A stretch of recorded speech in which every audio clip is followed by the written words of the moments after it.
The player test build for 9.2.0 update has just been released for Dead by Daylight, and to say it has been controversial would be an understatement. This update adds a new killer and survivor, reworks Michael Myers, but most importantly adds new anti-tunnel and anti-slugging systems. I've already seen a lot of people start doom posting and saying this patch will kill killer as we know it, but I don't think it's all doom and gloom. I do think there are some great features in this update that are being overshadowed. After playing on the PTB for quite a bit, I'm going to go over each proposed feature and discuss whether they would be beneficial to the game. On a quick side note, this video won't have much of the fancy editing that my other videos have, as I want to get this feedback out as soon as possible. This is my 9.2.0 PTB review. Let's first start off with the killer. Overall I like her. Her design and animations are top notch. The team really did a good job here. I played her quite a bit in the PTB and found her power to feel nice to use. I thought she flowed nicely from one form to another.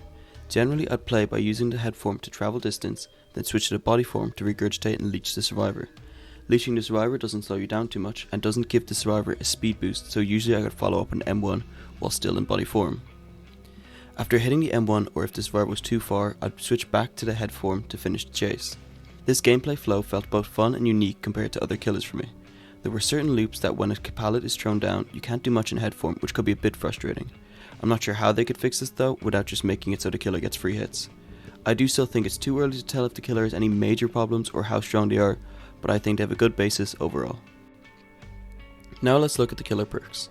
Ravenous gives all survivors exposed for 60 seconds after hucking each unique survivor. With the new unique huck benefits, this is easier to do than before, so I was able to trigger this perk quite often and get some value from it. It's nothing too crazy, but I can see being used in some builds. It's kinda like a haunted ground that is more predictable when it's going to go off. I'm sure this will be much stronger on high mobility killers. Wandering Eye lets you see the aura of injured survivors in a close proximity when starting a chase with a different survivor. While I like the overall idea and design of this perk, I think the effects are too weak. The range that you see the injured survivors is only 16 meters. At that point, if they're that close to you, you probably already see them. I think in its current state, this perk is a bit too situational and could use a little buff. Hex Overture of Doom curses a generator, so when a survivor works on it for 5 seconds, you become undetectable and your tear radius is placed on the generator. This perk just seems kinda weak. I used it a bit on the PTB and never really noticed any value from it. The effect itself isn't too strong and can be countered very easily by a Swift. If a survivor notices a tear radius appears on the gen they're working on, they can just call out to their friends that the killer has the perk. It's also a hex, so the effect can just be removed. Overall, I'm not the biggest fan of this perk. Now let's look at the survivor perks. Road Life has the survivor needing to hit 6 great skill checks while injured just to heal twice as fast for one singular heal.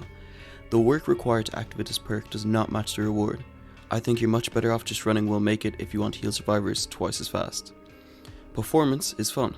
The tambourine animation is cool, and increasing the amount of skill checks you get has its uses, whether that be for an autodidact build, hyper-focus build, or simply because you have a tome challenge to do. This effect is nothing too crazy and this perk won't be meta, but it's a fun little perk so I can't complain. Ghost Notes makes it so your scratch marks disappear 50% faster while exhausted and makes it so you recover from exhaustion 10% faster. This is quite strong and might even be a bit too overtuned. Running this perk with Vigil makes it so you get your exhaustion back quite fast. I also tried running it with Lightweight to make it so my scratch marks would away fairly fast. I didn't get the chance to chase many survivors with this build, so again I'm not too sure just how strong this is. But I wouldn't be surprised if this perk made it into a good few survivors builds. Now that we've gone over the new chapter content, let's review each feature for the new tunneling changes. The first feature is the Unhook Protections update. I believe this specific feature actually does a good job addressing the real tunneling problem. To me, the problem with tunneling isn't how strong it is, but is the imbalance in how easy it is to pull off versus how hard it is to counter. What do I mean by this? I mean that as a killer it's quite easy to tunnel. Simply chase the most recent survivor off hook. They're already injured and chances are if you hook them in the area you previously chased them in, there won't be many resources for them to use. Any killer could pull off this strategy even if they only have a few hours in the game. On the other hand, countering tunnel as a survivor requires a bit more skill. To counter tunneling you need to preemptively bring perks to make downing you after a hook harder or have your teammates take hits and distract the killer. So if you're a solo queue survivor who hasn't unlocked anti-tunneling perks yet, it can make dealing with tunneling quite the hassle. Some people will say this is a skill issue and a survivor should just get better at chase, but how can you expect new survivors to get better at chase when they get tunneled out before they can even begin to learn? I've had plenty of friends I've tried to introduce Dead by Daylight to over the years that have dropped it because they get hard tunneled game after game before they get the chance to learn how to run the killer.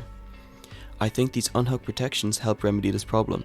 It helps close the gap between how hard it is to counter tunneling and how easy it is to tunnel. With these changes, chasing a survivor off a hook and downing them is quite hard, and if a survivor somehow manages to get downed even with these new benefits, that's purely on them. The unhook protection update also features some things that make it hard to abuse. No collisions mean you can just run through survivors trying to use the effects offensively. During the PTB, I had a few survivors trying to take hits for the unhooker and I was able to just walk straight through them, which felt fairly nice. They've also made it so if you get healed, the effects go away, which makes sense because if you're being healed fully, you're not being tunneled. Survivors also only get endurance and haste for 10 seconds during endgame, like it is now, so you don't have to worry about the survivors getting free escapes. While I mostly like this feature, there are a few little changes I'd make. With the effect making it so you don't get killer instinct after being unhooked, survivors can do things like take Pinhead's box without him knowing. I think with how strong these changes are, the devs may need to revisit what exactly a conspicuous action is to stop survivors from using the new benefits to put killers in lose-lose situations. I'm also worried that survivors may use the elusive and haste statuses to be able to stealthily go for flashlight saves while the killer can't hear them. So maybe during the 30 seconds, survivors should be able to use items. If the survivor performs a conspicuous action or when the timer ends, they'll be able to use them again. This could help stop the survivor from abusing the new effects. Next, let's look at the hook status update. Unlike the previous feature, I don't like this change. This change makes it so you can't see the hook progress as well as when the survivor is unhooked. This punishes killers who aren't hard tunneling. For example, in this game I hooked a survivor and then chased another survivor, downed them and then hooked them. During this time, the other survivors made a decision to focus on the gen rather than to go for the unhook save. If I was playing before this patch, I would go back to the original survivor hooked, and temporarily camp for the few seconds needed to force the survivor to go into second stage, to punish the survivors for doing the gen over saving their teammate. But with the hook status update, it limits the information the killer gets, making their decisions less informed. I didn't know how long I had to stay at the hook or if it was even worth it. While this change can help to make tunneling harder, I don't think it's worth it as I feel this change reduces the killer's macro play too much. I think it's best if this feature is scrapped. If the devs don't want to waste all their hard work, perhaps they could repurpose this feature as a perk. And if the devs do feel the need to include this in some way, I'd remove the loud noise notification and make it so the hook progress isn't covered but the hook UI elements remains for a few seconds after the survivor is unhooked. Again, I think it would be better if this feature was scrapped, but if they feel the need to add something, I think this would at least be better. Now let's look at the unique hook bonuses. This might be my favourite feature of the whole patch. I think a reason a lot of killers tunnel isn't to be mean or malicious, but rather because it is more beneficial to do so when compared to spreading out hooks. Incentivizing killers with unique hook bonuses rewards killers for spreading hooks and not tunneling, making it a more viable strategy. In all my games as killer, I almost always got the bonuses from each hook, as it was pretty easy to avoid the most recently hooked survivor as they had no collision, so I could ignore them, and was able to see different survivors each time I hooked one due to the new aura reveal. There were cases that sometimes I would hook the same survivor twice in a row, because I couldn't find any other survivors, but it wasn't the end of the world, because while the hook bonuses are nice, they aren't 100% necessary to win the game, and if you miss out on one or two, you should still be playing fine. The first games I played in the PTB were as the Krasu, and her effects are halved, so I didn't notice them too much. When I was playing Myers, they were quite noticeable. The 10% haste was quite useful for chasing any survivor who was attempting to body block the hook or go for a flashlight save nearby, but it was also useful for travelling across the map to kick gens. The 20% bonus damage to each gen is quite a nice base kit regression for each killer. Overall, this feature made my killer experience much better as I got to run more fun perks because I didn't need to worry too much about running barbecue and chili or regression perks. I've seen some people mention that this change benefits higher tier killers more so than weaker ones. While I can see where they're coming from, I do still think this feature is an overall net positive. The fact that the devs have made it so some high tier killers get less of a bonus shows that they're conscious that the top tiers are getting more benefits and that they could adjust the numbers to balance it more. Another possible way to make it so this feature is stronger on weaker killers is perhaps giving each killer a unique bonus for a unique hook action. This unique bonus could be added to their power description. This way the bonus could be more tailored to a killer's specific needs.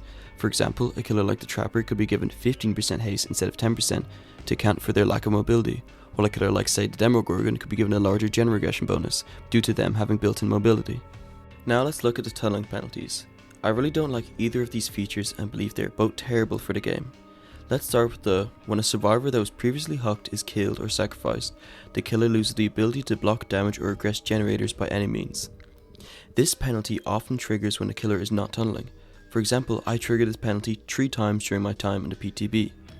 The first time each survivor was on dead hook, and I could only find the survivor that I had hooked last quite a bit after they had been unhooked. This left me with two choices: leave the survivor and let them work on the last few gens, or kill the survivor and not be able to regress the last few gens. The game shouldn't be putting the killer in lose-lose situations when they aren't even tunneling. The second situation I triggered it, I hooked survivor A, chased, downed and moored survivor B, then hooked and sacrificed survivor A again. Because survivor B was moored and not hooked, the game read it as survivor A being tunneled, which obviously wasn't the case. The third situation, I had every survivor on dead hook and there was only one gen left. I downed a survivor but realised they were the most recent hook, and I had to leave them on the ground or else I wouldn't be able to defend the last gen. And because I wasted time downing them and getting nothing out of it, the other survivors were able to complete the last gen. There will be situations where you hook the same survivor twice in a row and you're not tunneling. This could be due to simply not finding any other survivors, the survivor running towards you and playing offensively, or if a survivor happens to get caught by something like a trap. It feels very bad as killer to be punished for something that you can't really avoid. I think this feature needs to be scrapped entirely. It also makes the game a little more convoluted, which I think is unneeded. Next, let's look at the when a survivor dies to a hook, action or moor before 6 total hook states, the remaining survivors gain a 25% repair speed bonus. I can see the thought process behind this change. Games where the killer gets a kill early on often feel hopeless for the rest of the survivors. If a survivor is dead at 4 or 5 gens, your chances of winning are almost non-existent. I think behavior's intention with this change was to make it so these situations feel a little less hopeless for survivors. The problem is that it directly punishes a killer for playing well. 6 hooks is actually quite a bit. For example, let's say you have 2 survivors playing very stealthy and avoiding you at all games, you can only find the 2 remaining survivors. If you were to alternate hooks between these 2 survivors, so not tunneling at all, you would have your first kill at 5 hook states. This would then punish you by buffing the remaining survivors despite you playing as nice as possible. I feel as this feature is way too hand-holdy for the survivors. While you're still at a huge advantage having one survivor gone, it feels wrong to punish the killer for killing. This problem is only exacerbated by killers like Onryo, who have powers that work by killing survivors before they reach their final hook state. Like the other tunneling penalty, I believe this feature should be scrapped. I also just don't like the thought process behind explicitly adding punishments to killer. I feel if they want to de-incentivize specific strategies, they should do so by making other strategies more viable, like they've done so with unique hook bonuses, or by making it so the strategy itself is hard to pull off, like they've done with the unhook protection update. Adding explicit punishments like these makes it so you have to make decisions solely based on the punishments, and not on regular gameplay systems, making the gameplay feel more artificial and less natural. You're no longer making a decision because it makes more sense, instead you're making it based on an arbitrary punishment. So to summarize the tunneling reduction update, I think that the unhook protection update is overall good and helps balance the skill needed to counter tunneling with the skill needed to tunnel, though it could do with just a few tweaks to ensure survivors can't abuse it. I think the hook status update removes too much info for the killer, punishing those who don't tunnel and shouldn't be added. The unique hook bonuses are a great feature that helps incentivize spreading hooks and makes not tunneling more viable. It's also nice the effect is less on high mobility killers. Both the tunneling penalties can often punish killers who aren't tunneling at all, and shouldn't be added. I don't see how they can tweak this feature where it only punishes hard tunneling without making it too convoluted. If the devs are able to just add the unique hook bonuses and the new unhook protections, I think the game will be in much better state for both killer and survivor. Next, let's look at the slugging update. I think the new resolve bar is fair. Getting bled out by a killer as a survivor is just a miserable experience, as you're left with nothing to do. This feature helps to remedy this. During my Myers matches, I did slug while I was in the new Evil Incarnate tier, and this specific change never really posed too much of a problem, as I only ever had to slug a survivor for at most one chase, which never lasted 90 seconds. With that said, there are a few problems with the new quality of life improvements. The increased cross speed and the ability to recover while moving meant the area I had to look for a downed survivor was much larger. I feel these two changes punish slugging as a whole much too hard, rather than punishing a killer who's specifically bleeding survivors out. The basic tenacity as well as the plot twist buff also means that the power struggle build has a sizable buff, which is a build that I fear becomes meta as it leaves the killer with not many options and is overall not very fun to play against. Ironically, in the developer update they stated they made these changes to give the survivor more agency on the ground, but I think it achieves the opposite. With basic tenacity, the survivor no longer has to make the decision between recovering so his teammate can pick them up quicker, or repositioning so the killer doesn't find them as easily, because they can just do both. With that said, I don't mind the fact that you recover automatically. I think they should keep this feature but make it so you can only recover when not moving. To summarize the slugging reduction update, I think that the resolve bar is a fair addition that will hopefully alleviate the miserable strategy of bleeding survivors out for 4 minutes. Base kit tenacity is much too strong and punishes killers who are only temporarily slugging rather than those who excessively do it and shouldn't be added. The increased movement speed over time coupled with the base kit tenacity again punishes temporary slugging. It could be okay if the tenacity isn't added, but in my opinion is a survivor buff that's not needed. The automatic recovery is actually a nice change. I think it should just work in such a manner that if you're not moving it works, and if you are it doesn't. This makes it so you don't have to restart recovery every time you start and stop moving, making it a nice quality of life change. They also added a pallet density quality of life update. While I don't think I've played too much to truly get a feel for this change, I think it was a little silly to add more pallets to a patch that is overall survivor sided. Even if this change is fair, I feel they could have waited for a different update to add it, as it seems a little bit of overkill for an update that is already buffing the survivor role. With that said, during my playtime it didn't feel too insufferable to play, but I did notice that there were more pallets. I'll need to play more to see how fair this change is. Next, let's look at how they changed Michael Myers. The Myers rework is interesting. I played a lot of Myers on the PTB, maybe even more so than the new killer. I think overall I quite like it. Being able to swap between tier 1 and tier 2 allows for some interesting plays that just weren't available before, and his new tier 3 allows for some new seal expression with Slaughtering Strike. In my first game I didn't realize you could use the strike even when the bar isn't fully charged up to do a shorter, quicker strike, but after learning this I can say that he feels much stronger than before. His ability to quickly destroy pallets feels good, and even in line with his character. It feels nice to use a long Slaughtering Strike to curve around a tile and down a survivor. There are some moments where you have two survivors in front of you that old Myers could do it better, as the Slaughtering Strike has a cooldown that old Myers didn't need to worry about, but overall he feels stronger and more threatening. With all that said about how he feels to play, I need to address the elephant in the room, that being that Myers doing a dash is in itself a little silly for his character. Myers is a tall, slowly moving, methodical stalker, and for him to go lunging like mad at you can feel a little disconnected. I do think how fun he feels to play helps compensate for this, but I do hope behaviour at the very least tweak his lunge animation, as right now it looks a little silly. There were also changes made to the Oni, Unknown and the Dark Lord. I didn't have much time to test them during my PTB playtime, but none of them seemed too major. Now let's do a rapid fire round where I quickly go over all the survivor and killer perk changes. Babysitter was reworked so the unhocker sees a killer and unlocks survivor's aura for 12 seconds. This is much worse than before and makes the perk fairly bad. Borrowed time now makes it so the unhooked survivor has all the unhooked benefits for an extra 12 seconds. This is very good with how strong these benefits are. Could be a nice perk to run if you're playing with some new players, so telling them is harder. Clairvoyance had his aura reading increased by 2 seconds, a nice little buff but doesn't really do anything to make it that much stronger. Friendly competition now gives 5% gen speed repair for 120 seconds instead of 75 seconds, which is a bit of an increase and maybe it could be seen in a few matches. Gen speed perks are hard to buff without making them broken, so them being cautious with this is fine. Hope got nerfed to be 5% instead of 7%, which is a bit of a shame. I've always thought Hope was a fair perk and its effects, while helpful, were never too strong. Despite this, I do think the perk is still useful. I'm sure regular Hope users will continue to use it. No Mither now reduces grunts by 100%, which is a change that has been a long time coming. Now you don't have to run Iron Will every time you run No Mither. Off the Record got a fair nerf, as it no longer grants endurance. Instead, it makes it so you have no scratch marks for its duration. Should be noted that you can perform conspicuous actions and still retain your no scratch marks, which is actually pretty strong. The lack of endurance isn't also the worst, as the unhooked benefits cover this front. Overall, I could still see this perk seeing some use, as it can grant 160 seconds or 2 minutes and 40 seconds of no scratch marks a game, which is pretty insane.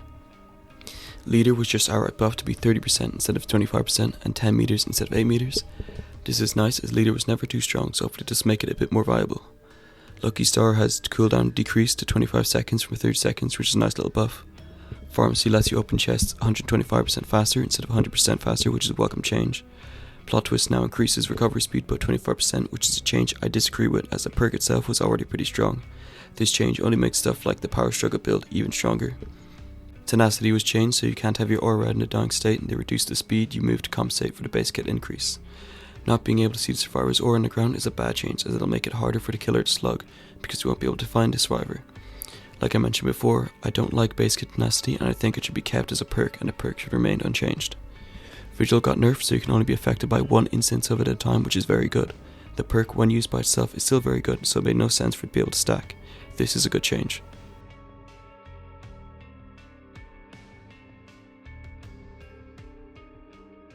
Now let's look at the killer perks. All Shaking Thunder gets a little buff with its duration increased to 25 seconds from 16 seconds. Nurse's Calling gets a buff from 28 meters to 32 meters, but no longer works on survivors being healed from a dying state.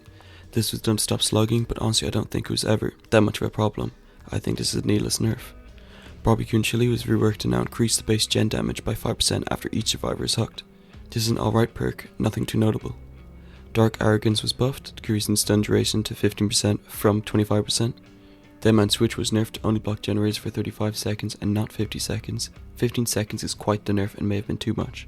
I know this perk is used a lot with Pain Res, but as we'll see later, with Pain Res also being nerfed, I'm not sure this perk needed to be nerfed this hard. Deer Stalker was reworked so when a survivor sees your aura, you see their aura. Every 30 seconds, you also reveal the aura to survivor with the lowest chase time for 3 seconds. This perk honestly sounds pretty fun, especially if you're going for chases. It's kinda like Object Obsession for killers. Seems cool. Eruption got a big nerf, only making a gen lose 5% instead of 10%. I think this is a pretty hard nerf. Current Eruption is good but not too strong, so I think this is overkill. Hex Ruin actually got buffed, working at 150% rather than 100%. I think this is fair because with the new unique hug benefits, not being able to kick gens is much more of a detriment, so this buff helps balance it out. Leverage got nerfed as it only decreases heal speed by 30%, not 50%. It does now last for 60 seconds instead of 30 seconds, but this doesn't matter too much as realistically after the unhook, you're going to be doing the heal within 30 seconds of the unhook. I think this is a nerf to the perk that wasn't particularly strong. Modern Abuse was changed to be percentages and not set amount of meters. This benefits killers with larger terror radiuses more and killers with smaller terror radiuses less. This is a bit unfortunate because Modern Abuse is best in these killers, so I don't think it's the best change. Pop Goes a Weasel got a nerf to only damage the gen for 15% instead of 20%. Personally, I think this is fair coupled with the new base kit gen regression. I was still running Pop Goes a Weasel in most of my games and found it very useful. Pain Res got a fairly big nerf with it only damaging generators for 12% instead of 20%. This change is a little strange as they're nerfing a perk that rewards not tunneling in an update that aims to lessen tunneling. I can understand wanting to nerf it to compensate for the base kit regression, but I think this may have gone too far. Septic Touch got a nice buff with its effect lasting 30 seconds instead of 10 seconds. Finally, Ultimate Weapon got a nice buff, increasing its range to 40 meters from 32 meters and reducing its cooldown to 45 seconds from 60 seconds. To summarize the perk changes, I think it's nice they're buffing a decent amount of lesser used perks, but I think they may have gone a little hard on some of the regression perk nerfs for killers. As mentioned, I also do think there were some questionable changes made to perks in an attempt to stop slugging, with Tenacity and Nurse's Calling that don't really do much to stop slugging and more so are just a hindrance. That concludes my review of 9.2.0. If they just keep the resolve bar, the unique hook benefits and unhook protection updates, we could have an update in our hands that can help some of Dead by Daylight's biggest pain points. I do hope the devs realise how harmful some of the changes are to the game, like base kit tenacity, the tunneling penalties and hook status update, so that they aren't added to the live game. I did have a lot of fun with the new killer in PTB, so I am looking forward to her. Now I want to ask you what you think. Do you agree with my opinions on the tunneling and slugging updates? Do you think there's anything else behaviour can do to alleviate these problems that they didn't do in this patch? Let me know in the comments. All I ask is that you try to be respectful and explain your reasoning. I'm sure the devs are getting ready to listen to our feedback, but it has to be constructive and not just update sucks for them to really be able to appreciate it. That's all for now. Thank you and goodbye.